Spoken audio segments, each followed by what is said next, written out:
Bom dia, pessoal. Meu nome é Rodrigo Luiz da Silva. Alguns de vocês talvez já me conheçam das outras entregas dos outros anos anteriores, né? Tanto da ECD como da ECF, né? Hoje a ideia é trazer para vocês algumas informações para estar ajudando nessas entregas que vão acontecer agora em junho, né? Com a ECD. E em julho a gente vai ter ECF, né? Então, a gente vai estar mostrando algumas dicas, alguns detalhes, para chegar num denominador totalmente comum e apto para a Receita Federal, né? O TASI vai fornecer a ferramenta para composição e compilação desses dados, porém, a responsabilidade do teor das informações, né, serão de acordo com cada contador da instituição ou do hospital, né? É, então, vamos seguir. Ah, informações técnicas, né? O que que a gente tem como pré-requisito para estar enviando uma escrituração contábil digital, né? Para 2024 com base no ano anterior, né? Com os dados de 2023, né? Então, a primeira coisa é ter a versão atualizada. Então, a Philips vai seguir com a política de versão. Então, na política de versão são as últimas três versões disponíveis. Para junho vai ser a 1826, né? Então estejam com os releases todos aplicados, com o SP aplicado. Possuir o fechamento contábil do exercício de 2023 finalizado, né? Então, fez lá o fechamento contábil, encerrou todas as contas de resultado, encerrou todo o saldo de centro de custo, jogou a diferença lá para o patrimônio líquido, fez o fechamento ativo igual passivo, né, para estar apto para fazer a entrega. Hoje a gente tem os manuais da ECD, né, dentro lá do portal do cliente, então todos os clientes têm acesso ao nosso portal, podem ir lá já fazer, baixar o nosso manual da ECD, eles têm informações bem completas para estar fazendo um passo a passo da informação, né? Quando a gente inicia o processo dentro do validador, né, após a importação do arquivo, nunca esquecer de recuperar esse CD do ano anterior, né?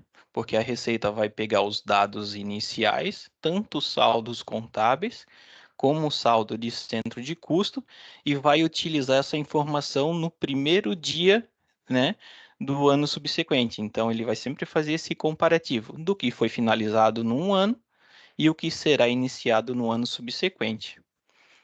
Estão me ouvindo bem? Tá? Confirma para mim, Lina.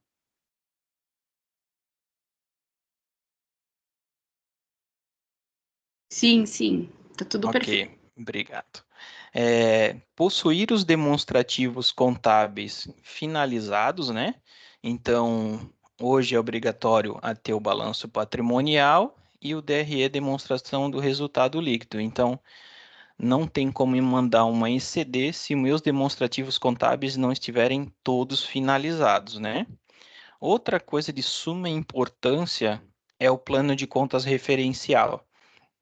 Então, conforme a instituição e o regime tributário de cada empresa, tem o plano de contas referencial importados dentro do TASI e cada conta é referenciada com o seu plano de contas, né? Uma conta caixa do plano de contas do TASI é referenciado com a conta caixa do plano de contas referencial da Receita Federal, né? Então, todas as contas analíticas, né, as superiores, elas não ganham vínculo, né? Então, todas as contas analíticas devem estar totalmente referenciadas, né? E possuir os certificados digitais do contador, o CNPJ, né? Ou do contador, válido para transmissão do arquivo. Então, esses são os pré-requisitos básicos para a gente iniciar e finalizar a entrega da ICD, né? Vamos lá, vamos continuar agora com dicas de execução, né? Como eu comentei, né, tem os manuais no portal do cliente, né? tem o da ECD, o da ECF e a guia de apuração de livros, né? Essa guia de apuração de livros, ele vai servir para ECF, eu vou falar um pouquinho depois lá quando eu falar de ECF, né? Mas então, o guia de apuração de livros, esse manual serve somente para ECF, né? Durante o início, né, importei o arquivo dentro do validador da ECD. Primeira coisa, recupera a minha ECD, né? É uma das premissas. Com isso, ele vai criar todo o teu bloco C, todo pela recuperação. Ali ele vai começar a fazer a análise de virada de saldo. Muitas das vezes a gente se depara com a informação da conta contábil com o valor, e mesmo assim, lá no relatório de erro do validador, ele dá uma mensagem de inconsistência, né? Por quê? Porque ele não olha somente saldo contábil. Por exemplo, eu finalizei 2022 em dezembro da conta X com R$ 10. E estou iniciando em janeiro de 2023 com os mesmos R$ 10. E mesmo assim a Receita avisa, ó, tá diferente, o saldo não bate. É porque o saldo do centro de custo dessa conta não está igual ao que foi finalizado do ano anterior. Muitas das vezes, eu sei que não é comum, mas podem haver clientes que utilizam centro de custos em contas patrimoniais. Só que essas contas patrimoniais, elas não fazem parte do encerramento e, consequentemente, não há encerramento por centro de custo daquela conta patrimonial. Então, só tomar cuidado nessas zeramentos de saldo por cento de custo também, tá? O plano de contas, né, com a natureza do SPED, né? Dentro do cadastro de plano de contas lá no TASI, a gente tem todas as informações, por exemplo, ativo, caixa, banco, e essas contas patrimoniais são do ativo. Só que a gente tem mais um campo da natureza de SPED, que é a correlação com a natureza pré-existente daquela conta. Então, se eu digo que é uma conta patrimonial do ativo, no natureza SPED, eu tenho que ter a mesma segmentação. Também tenho que colocar como ativo, né? Eu não posso dizer que no meu plano de contas é conta do ativo, e lá na natureza do SPED vincular como se fosse uma natureza de contas de resultado, né? Então, esse vínculo todo tem que estar correlacionado com a sua origem, né? Os demonstrativos contábeis J100, J150, né? Esses demonstrativos, talvez, é o que dá um pouquinho mais de dor de cabeça, né? Falando numa linguagem mais inicial. Sempre que é composto as informações dos seus níveis, muitas vezes a gente não coloca todas as rúbricas inerentes a elas, né? Por exemplo, vamos começar com o balanço patrimonial de 3 níveis. Então, ativo circulante, caixa e banco, né? Então, a gente está segmentando em 3 níveis o meu balanço. Então, a Receita pede que, se eu trabalhei com 3 níveis na conta, até eu finalizar lá passivo, né, e patrimônio líquido, eu tenho que trabalhar com 3 níveis até a última instância, né? Eu não posso, por exemplo, botar ativo circulante e caixa, e depois no ativo não circulante eu não ter nenhum nível 3 abaixo dela. Então, se eu trabalho com 3 níveis, ela tem que ser na sua estrutura por completo. E a gente tem que sempre rubricar as totalizadoras. Exemplo, ativo circulante. Essa circulante ela vai ser totalizadoras de todas abaixo dela, caixa, banco.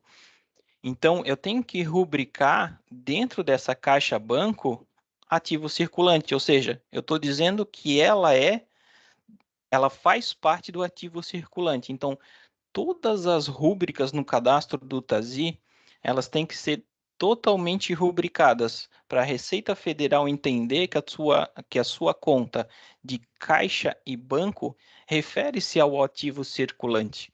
Então, sempre com a rúbrica superior. Então, todas as contas analíticas, né, vão ter uma rúbrica superior, sem exceção. E as contas de nível 2, por exemplo, ativo circulante é nível 2, né? Elas vão ser somatórias de rúbrica, né? Elas não vão receber o valor direto da contabilidade. Quem recebe no cadastro o valor da contabilidade são as contas analíticas, onde eu vou colocar a conta contábil dela em questão. Por exemplo, caixa. Caixa, eu vou lá no campo de origem e vou colocar o númerozinho da conta contábil que refere-se ao caixa. Então, o Tazi vai lá dentro do teu balancete, olha qual é essa conta contábil, pega o valor do caixa e traz para o demonstrativo, né? Então, as nível 3 vão pegar todos os valores dentro do balancete. As nível 2 são somatória de rúbricas, elas só vão somar o que está abaixo dela, e depois a nível 1 é o próprio ativo, né? Que ele vai ser outra somatória de rúbrica dos níveis 2, né? Então a gente sempre tem que ter isso em mente. Quando a gente criar um demonstrativo contábil por níveis, a conta contábil analítica, ela que recebe a conta contábil para pegar do balancete, e acima dela, 2 e 1 são tudo soma de rúbricas, né? Esse é o propósito da criação do demonstrativo via TASI, que corresponde à exigência da Receita Federal, né? O DRE vai seguir no mesmo cenário, né? Só que no DRE eu vou possuir só uma rúbrica 1, de nível 1, né, que é o resultado ou prejuízo do período, e depois, de baixo para cima, né, eu vou subindo os níveis, né, o 2 ou 3 níveis que eu queira trabalhar, né, mas sempre referenciando a analítica dentro da superior.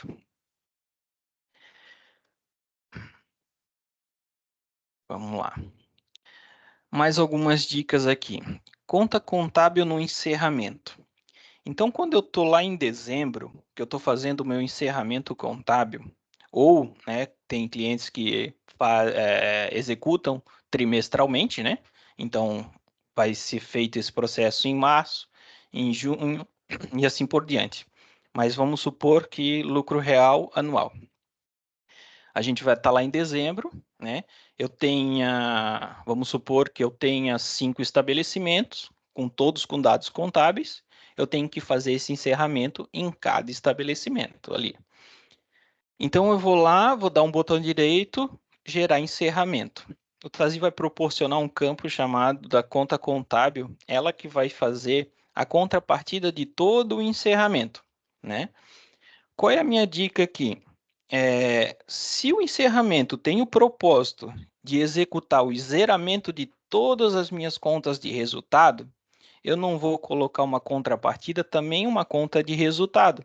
Caso contrário, eu entraria num loop, né? Então, o que eu faria? Eu faria numa conta transitória, né?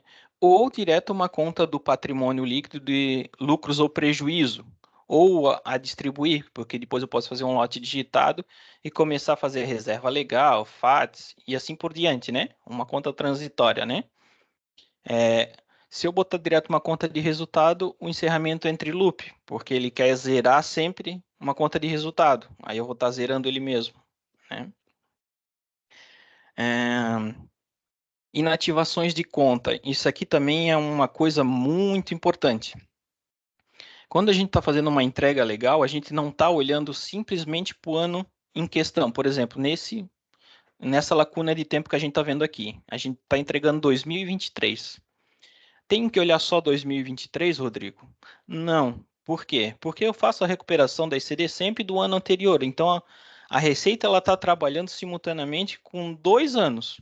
Quando a gente faz lá o balanço patrimonial, a gente coloca 2023 e 2022, os dois dados. Então, essas contas, se elas foram utilizadas nesse período, teoricamente a Receita precisa ainda que elas vão para o plano de contas ou um próprio centro de custo, eles precisam estar ativos. Lá dentro do TASE, a gente também além do botão de inativo, a gente tem uma coluna chamada fim contábil. Então, ali a gente pode fazer um gerenciamento dessas informações, onde eu posso colocar o fim contábil dela, ou seja, ela teve movimentação na contabilidade até determinado vencimento, né? Então, é muito mais fácil a gente trabalhar contabilmente com fim vigência do que simplesmente retirando a informação como inativo ou ativo. Outra coisa que pode impactar numa possível retificação, né? Se eu simplesmente inativo, sem fim de vigência, quando eu vou fazer algo retroativo, vai estar dizendo que está inativo. Mas não, naquele período contábil, havia uma informação inerente com gatilho para entrega da demanda legal, né? Então a gente tem que ficar muito ligado nessa informação. Planos de contas referenciais, né? A Receita faz alguns anos que ela não mudou a numeração, acho que está 3.1, se eu não me engano. Então, a gente pode estar aproveitando dos últimos 3, 4 anos o mesmo plano de conta referencial. Esse ano também pode continuar no mesmo cadastro, tá? Então, tem que estar lá na função empresa estabelecimento, pasta plano de contas referencial, onde a gente dá o botão direito, coloca a numeração do plano de contas referencial e vincula no nosso próprio plano de contas, né? Ali vocês vão referenciar somente as analíticas, porém o Tazi tem uma funcionalidade onde se eu vinculo direto na conta superior, automaticamente o Tazi vincula para suas contas filhas, logo abaixo, nas analíticas. Então, caso eu não queira fazer uma por uma, eu posso ir na superior dela, dar botão direito e vincular na superior. Automaticamente o Tazi vai vincular em todas as contas filhas a informação. Esse processo tem nos manuais também, né? No caso queiram se aprofundar mais, né? Na informação, tá tudo dentro do manual da Philips também, tá? Saldo da conta, centro de custo no demonstrativo. Quando a gente fez o demonstrativo lá, balanço patrimonial, DRE, geralmente a gente está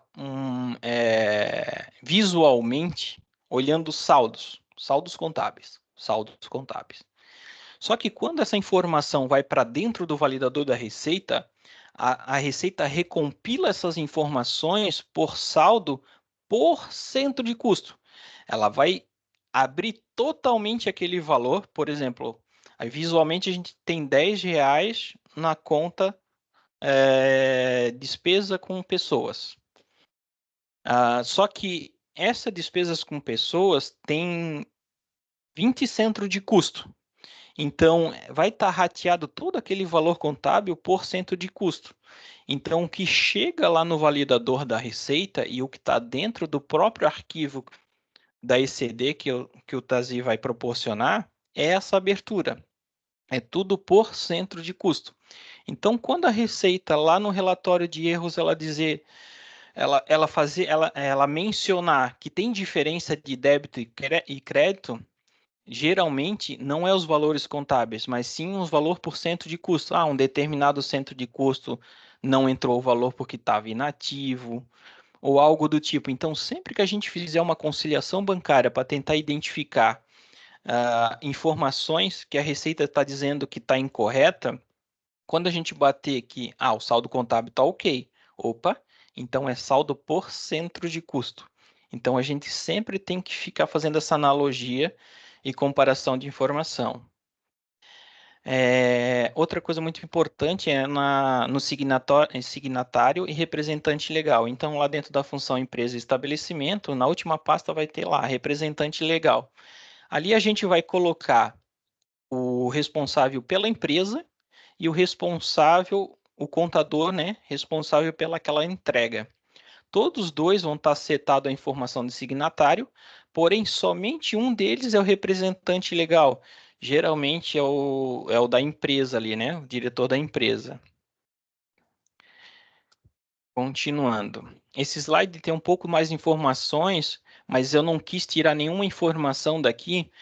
Por quê? Porque essas informações vão ser de suma importância para a gente atualizar as informações da contabilidade quando há diferenças de saldo de débito e crédito, né? Então, só um minuto. Então, é muito importante seguir esse padrão de reatualização para que as informações estejam corretas na sua sequência correta de informação. Caso contrário, as informações elas ficam não na cronologia correta.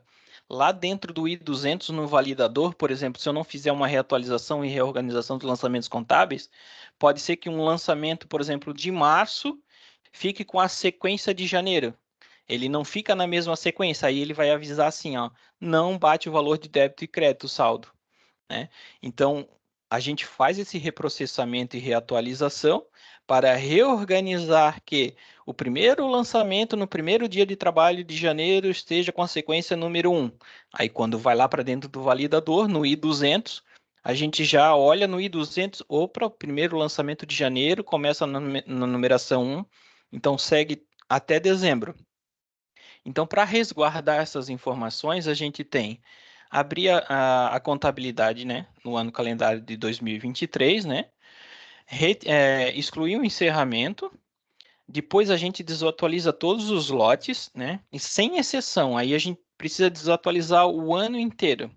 Por quê? Porque quando for fazer o passo da atualização de classificação, que é o número 4, se o meu lote não tiver desatualizado, ele não vai atualizar corretamente as informações. Então, assim, ó, sempre é importante os lotes estarem desatualizados para que a atualização da classificação do processo 4 ela seja executada.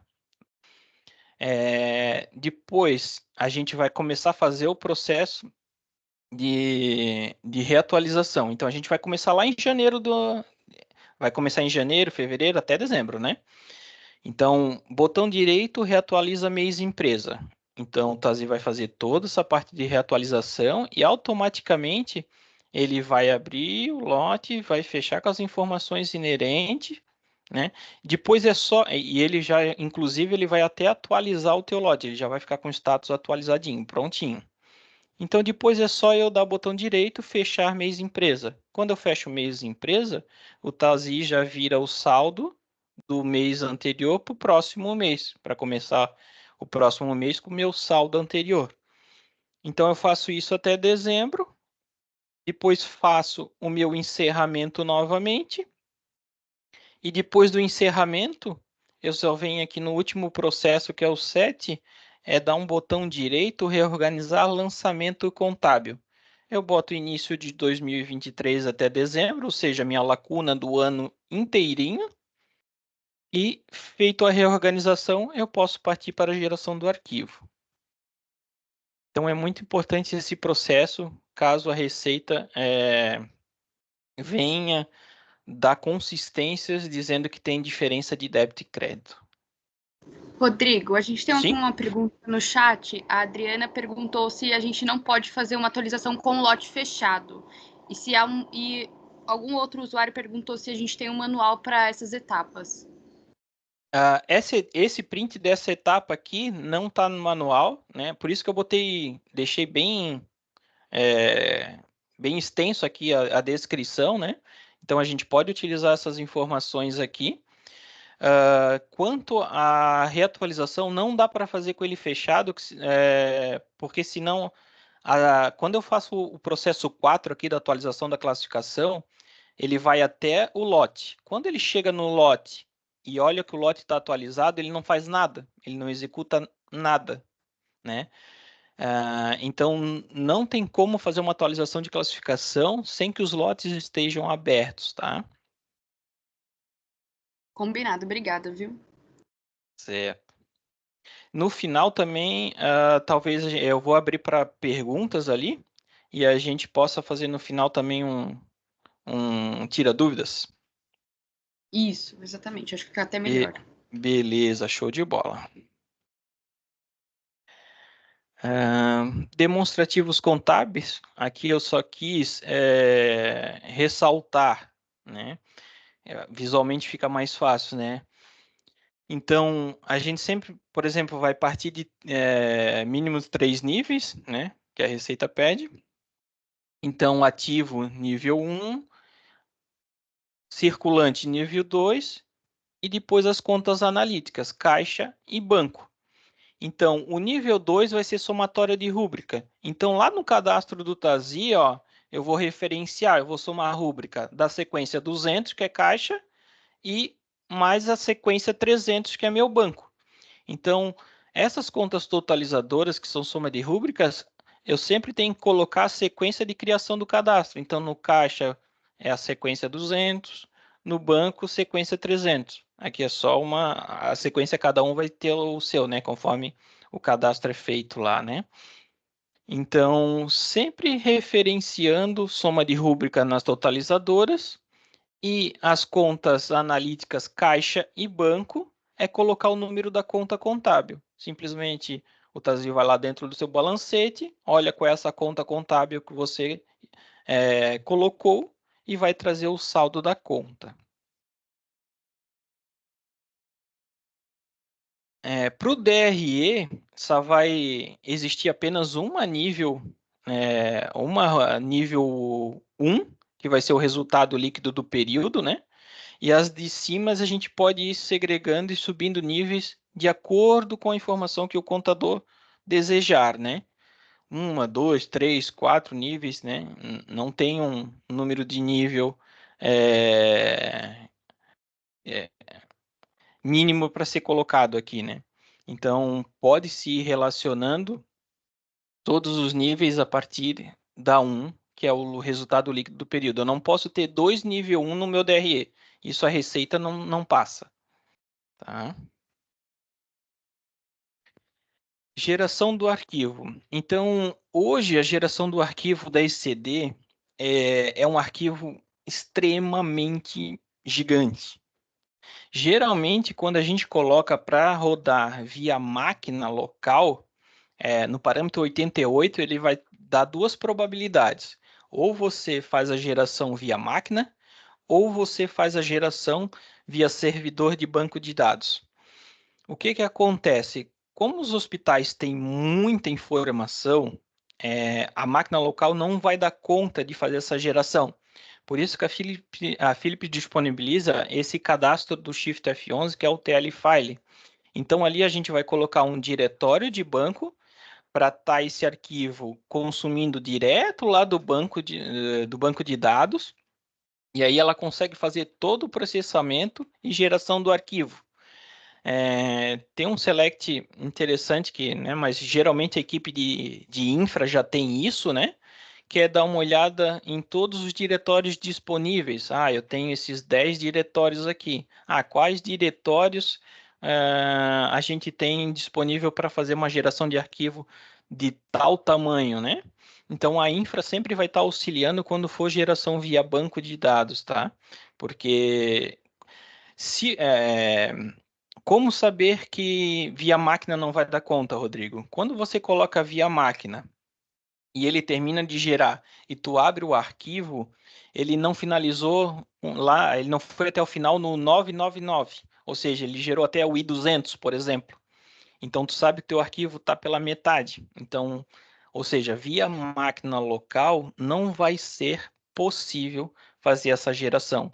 São muitas informações. Então, vai ser necessário fazer uma regra de UTL file, colocando o número o diretório do banco para qual ele vai estar redirecionando para fazer a geração do arquivo, tá?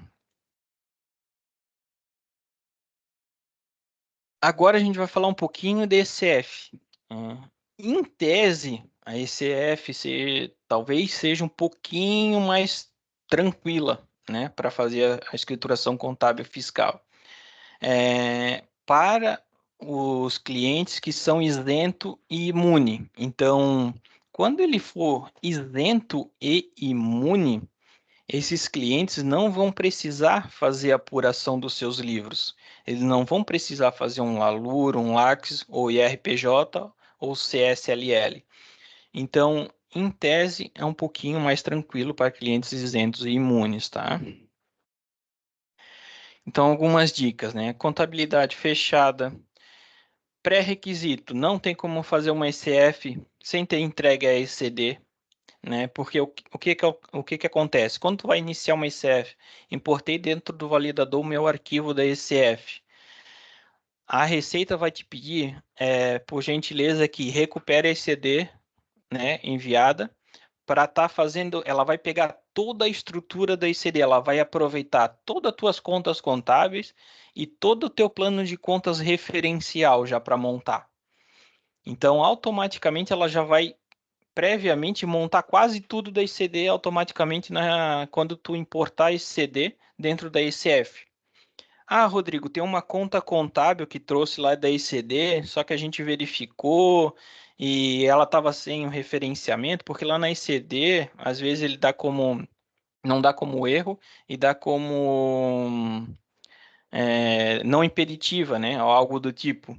Mas eu preciso que na ECF venha uma conta referencial. Só que como puxou tudo da ICD, como é que eu vou fazer a alteração ou ajuste? Então, quando a gente fizer algum ajuste no plano de contas ou no plano de contas referencial vinculado, a gente simplesmente, beleza, ajeitou dentro do TASI, gera um novo arquivo da ICF e importa por cima da. Eu não vou excluir, eu não posso excluir, eu tenho que importar por cima.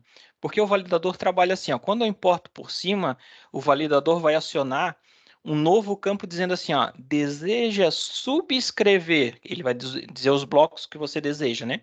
Deseja subscrever as informações da ECD, então a gente vai lá e assinala geralmente o J, que é o J do plano de contas, né?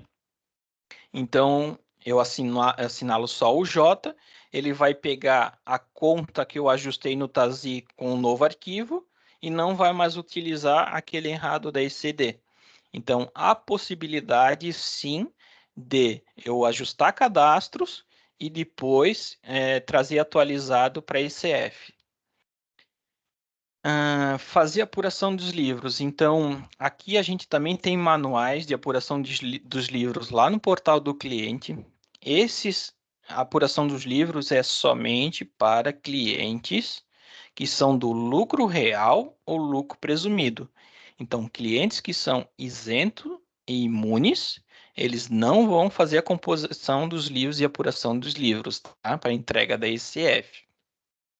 Então, todos os clientes que estão como lucro real ou lucro presumido, independente de ser anual ou trimestral, devem executar a apuração dos livros para depois fazer a geração do arquivo da ECF e, por fim, imputar no validador da ECF, tá? Aqui eu já comentei que é recuperar dentro da ECF, né, a ECD e subscrever o J quando necessário. Na ECF, a gente tem o diretório padrão ali do parâmetro 14 da própria função controle de arrecadações. Tanto o ECD quanto o ECF são entregues por empresa, né? Independente da quantidade de estabelecimento. Então, essas entregas são totalmente por empresa. Se eu tiver 10 estabelecimentos, eu vou fazer com o CNPJ da matriz, né? Função controle de arrecadações, pasta ECF, vai ter as regras inerentes a cada contador. Por exemplo, ali tu vai dizer, eu sou do lucro real no regime tributário X. Então, ali a gente só vai preencher as regras de acordo com cada instituição. A gente tem que se atentar bastante também ao campo de regras, né? Antes de gerar esse arquivo, eu só preciso estar ciente que aquela informação seja do lucro real, ou seja, do lucro presumido, ou seja, do isento. Então, sempre colocar na regra o regime tributário. O LALUR, prejuízos fiscais e períodos de apurações anteriores, né? Para clientes que têm, por exemplo, um prejuízo no ano, na hora de fazer o referenciamento das contas da parte B do LALUR, acho que eu vou falar um pouquinho mais aqui na frente. A parte B do Lalur, esse referenciamento de contas para prejuízo, né, o software não vai proporcionar isso. Então, o contador vai ter que ir lá no validador e colocar qual é a conta proporcional à parte B do Lalur para referenciar essa conta, tá? Aqui são as siglas que a gente vai usar lá na apuração dos livros, né? Para quem for do lucro real, ele vai usar as pastas do LAX e do LALUR. Para quem for presumido, ele vai usar as pastas de CLL e IRPJ, sempre com essa segmentação. Deixa eu ver aqui. Antes de abrir a informação para a equipe de serviço, eu acho que eu já vou abrir para possíveis dúvidas, depois a gente volta nesse slide ali. Deixa eu só... Milena, tem alguma questionamento já em... Eu compilei algumas aqui. Certo. Uhum. Caso não dê para a gente responder todas, a gente pode também responder no e-mail com a gravação e com o slide, né? Acho que fica até melhor para todo mundo. Ou eu posso fazer um perguntas e respostas e colocar lá no portal do cliente em PDF também, que aí vai ficar para todos os clientes. Sim, porque a gente tem muitas dúvidas aqui. Primeiro, a Philips não a Philips não poderia fazer um manual com as 7 etapas do HTML? O manual do HTML,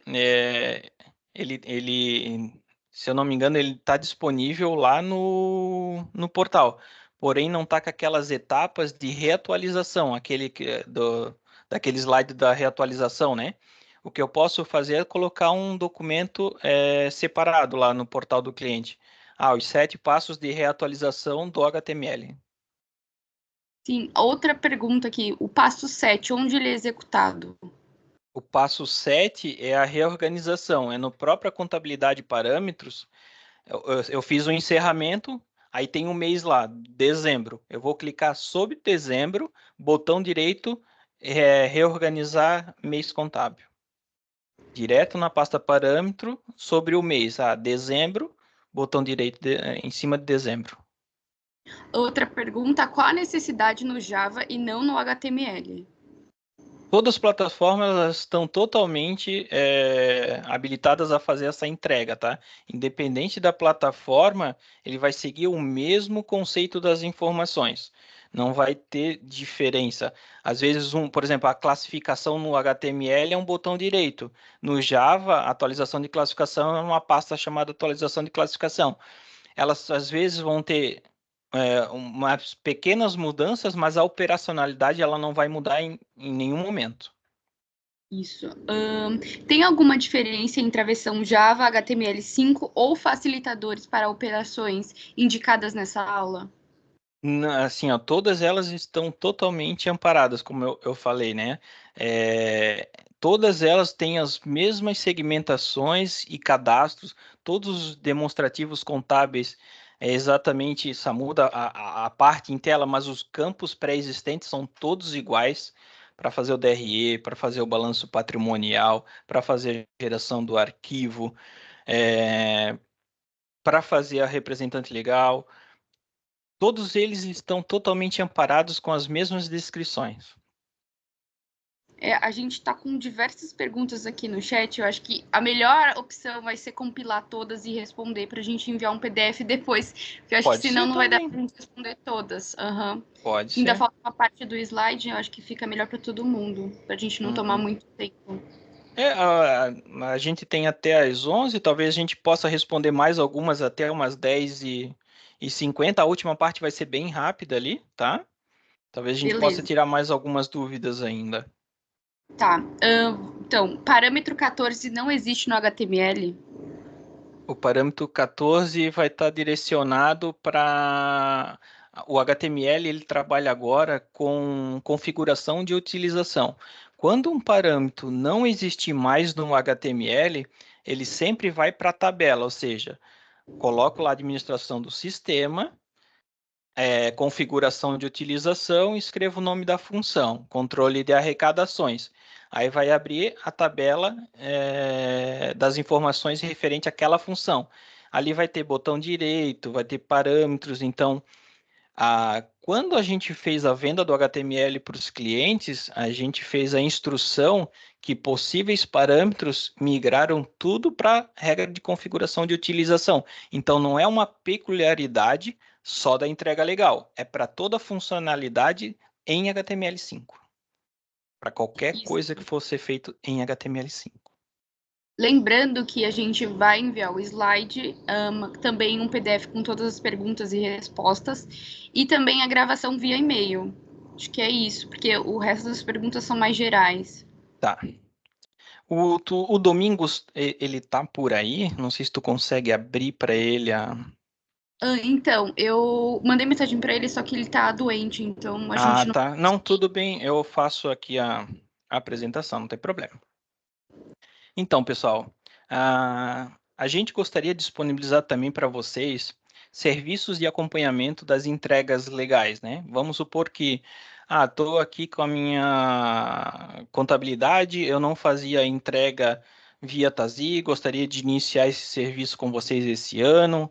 Tem acompanhamento da Philips geral? Sim, temos serviço de acompanhamento geral para entrega dessas demandas legais, né? Hoje a gente tem a equipe ali do Domingos da equipe Texel para fazer esse acompanhamento. Para qualquer tipo de dúvida, seja ela inicial, intermediária, avançada, tenho cadastros, mas está dando muito erro lá na Receita Federal, preciso de uma ajuda na conciliação para identificação de valores incorretos. Lembrando que essa ajuda é para operacionalizar e fazer a entrega, ela não toma decisão de qual conta, de que valor, né? Isso sempre vai ficar responsável o próprio contador da entidade. Então, a gente vai fazer todo o amparo para estar direcionando aquela informação para chegar na Receita Federal sem nenhum tipo de erro, né? Então, como é que eu faço isso, Rodrigo? Se eu quiser esse serviço, a gente vai lá no ServiceNow agora, né, onde vocês abrem os tickets. Vocês vão abrir esse ticket solicitando esse serviço. A gente vai passar por uma triagem. Provavelmente vai passar por mim fazer uma pré-análise do status da contabilidade deste contador, ou seja, eu vou estar enviando um template para vocês, onde eu vou fazer alguns questionamentos para verificar quais as demandas que vocês estão solicitando, se a contabilidade já está fechada, não está, em que nível a contabilidade está, para a gente passar para a nossa equipe e fazer devidamente um orçamento personalizado para aquela informação. Eu acho que era isso a parte do Domingos de serviços, né? Ele gostaria de trazer que a Philips sim tem serviços adicionais para ajuda e acompanhamento diretamente com o contador da empresa. Acho que é isso, Milena, parte do Domingos. Isso, muito obrigada, viu? Então, eu acho que é isso. Eu me disponho ali depois a gente pegar essas perguntas. Milena, se tu conseguir compilar e depois passar para mim ali, pode ser em Sim, qualquer arquivo. E já aí eu faço toda a pré-análise das informações. combinado. É isso. Muito obrigada, pessoal. Lembrando que a gente vai enviar a gravação, o slide e também responder todas as perguntas. Ok, então. Obrigado, pessoal. Tchau, obrigado por comparecimento.